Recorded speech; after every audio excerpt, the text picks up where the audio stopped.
What's going on, guys? So today I'm going to do a review of Drago Wick. It's Egyptian cotton. Let's have a look. I haven't opened it yet. I have no idea what it looks like. Might have wasted my money. I don't know. Sometimes I try something new. I figure I'll give you guys the honest opinion of what I see and what I find and what I think about it, alright? So, I'll tell you right now, I don't like it because I don't like the packaging. This is thick. Holy fuck. Alright, looks a lot like the hemp cotton I bought in Utah, which is, I don't have it right here. I didn't like the hemp cotton, it was too messy. This looks like the same crap. There's a lot of little shit in it. Now, who knows? It may be awesome at absorbing stuff, so we'll give it a try. I'm also going to do a quick video on how to wrap coils. For those of you who are starting out and you don't know, this is going to be a basic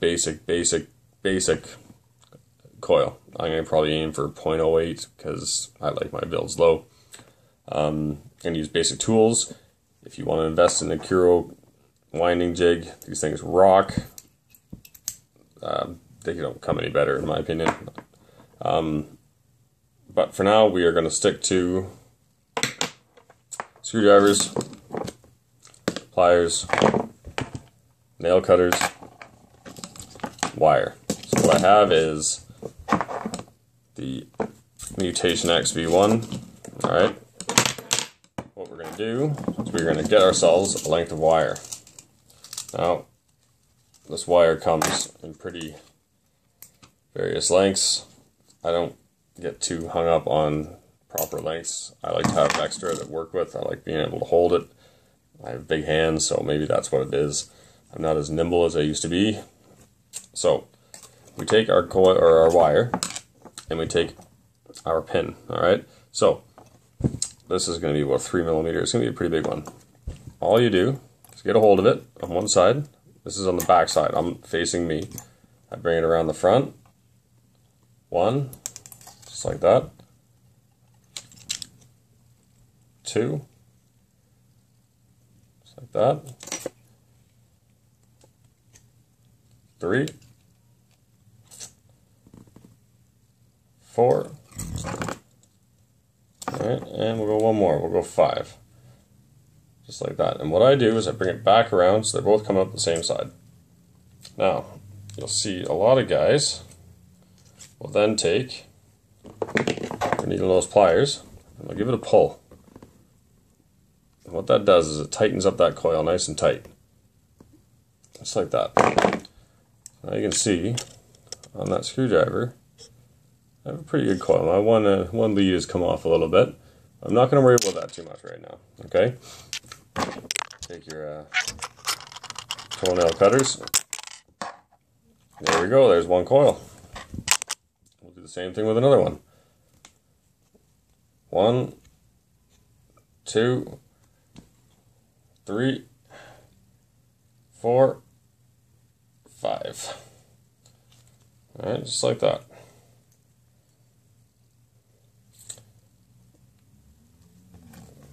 I take the old one, I take the new one, double check my counts. You want them to be even. If you have one count more in one than you do in the other, one will heat up faster and you will constantly be getting half the hit that you want. And you'll be refilling your juice twice as much and one side will be wet all the time and you'll wonder why. And that's why. So now, let's have a look. I got 2 coils. Alright. Pretty basic. Standard coils. Alright. You'll notice, though, the space of my leads there and the space of my holes is not exactly accurate. Now, if I went from pin to pin this way, it would be, but I like to go from this pin over to that negative pin. So what we do is I put this guy back on here. I hold the coil. Alright, I hold it right there on the edge. I take this lead and I bring it up like this. Okay, so now I got an L-shaped lead. It basically looks like this now. Alright, put it back on, hold it a bit higher, and bend it back down. So now I've got something like this. what we can do now is you'll notice the top end of the coil is higher than the bottom one. They're not equal planes, right? You'll notice these holes are, one of them is higher than the other one. So you take your higher end, you put it through the hole there, and your negative hole there. See? Just like that. Just like that. Alright? You want to hold it up so it's not quite touching the center post. You want to give it a bit of room.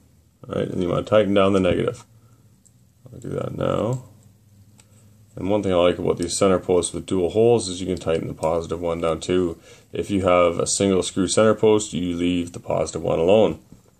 There we are. Alright. Chip off the excess with our awesome fancy nail cutters. Now we have one coil, just like that. Now for the second coil, since that coil is going to be in the way, oh wait, sorry, first we have to dogleg this thing out for us. So again, grab the back of the lead. See how the lead's coming out the top one there? Right, I'm going to put my thumb over this one. I'm going to pull this wire out. So that gives me a nice clean bend. I'll show you right there. Alright, that's my bend. Alright, put it back on here. Hold it where I want to bend it again and bend it back. Just like that. It's going to take some practice. For me, this stuff is easy. I work with machines. I do mechanical stuff all the time. But it's not everybody's cup of tea. You notice I'm going to cut the top lead first. You know why? Because when I put this through, I don't want that lead getting in the way of that coil. I won't be able to cut it. So I got to pre-cut the one side. The other side. We go on here and here. You know what? I doglegged the wrong one. So my coil is not going to be straight. That's no matter. One of the great things about building coils. So we tighten it down again. And check it out. You're going to see how twisted what happens. This is what happens when you're tired and you don't pay attention. See how twisted that coil is? Now you may panic and go, fuck, I screwed it all up. Well, you don't have to. Because, cut the leads off. What you do is take your pin that you used, you stick her in the hole, and you just bend her back. Nice and easy. That's it. See? Look at that. Beautiful. Beautiful. So, we put a battery in. Should have mentioned that. Take your battery out just in case, because, well, it's just the way we do things around here. Make sure you have a full battery. Put this guy in.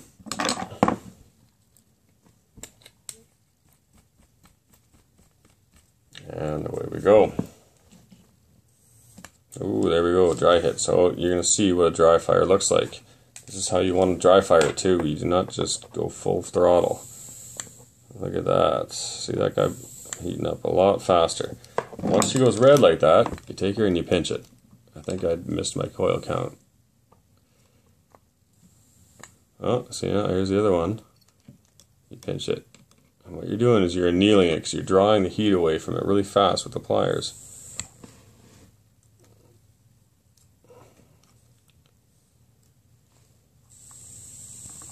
What you want is you want to see both of them heat up equally. That's pretty good. Just like that. All that crap is from juice that's on my hands and a little bit of residue left in the mod. So that's good enough for now. So we got our coils done. We let them cool off. We grab our new Egyptian cotton. Ooh, Egyptian cotton. Pause for effect. We are going to take along the grain. God, this stuff is thick. Fuck, this might work out really well. And we pull off enough to make a wick. Now, the trick with wicking, what I've found, but there are 100 ways to wick a coil. Wicking's like assholes. Everybody's got one, an opinion. How does the expression go? Alright, that's it. Looks pretty easy, doesn't it? Wait a minute, how did I do that? Right, okay. So, I get some wick. I've gotten used to the size of the diameters and how big it needs to be to get in. I just pull it along like that. Alright, you want to make it tight. Tight is right. Put it through, grab it on the other end, and pull. Now, watch when I pull. See? I have too much. It's too thick. You should be able to pull your wick through without pulling it apart. But you also want it so that it's contacting evenly on all sides of the coil, because if it's too small, once you soak it, it'll shrink and you won't have contact around your coil. Ta-da! Look at that. We got wick. Now, and I like to just trim off the ends. Alright. And what we do is we just cut it down. Oops. And then you tuck them in. So it's cut down, and now we just tuck them underneath into the drip well. You don't want to pack it too tight, but you don't want it too loose either.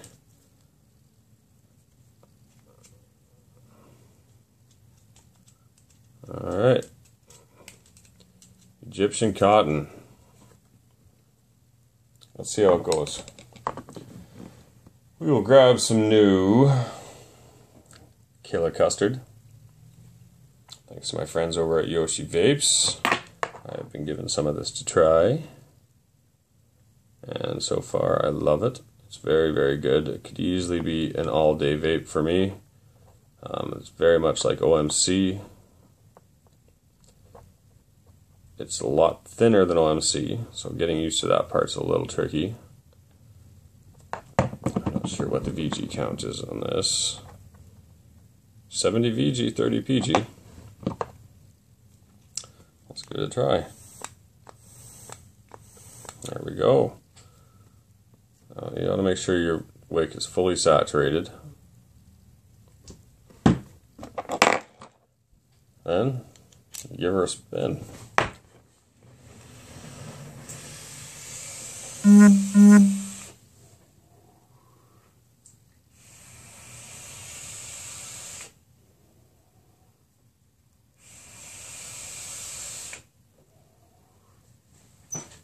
It's hitting pretty good, actually.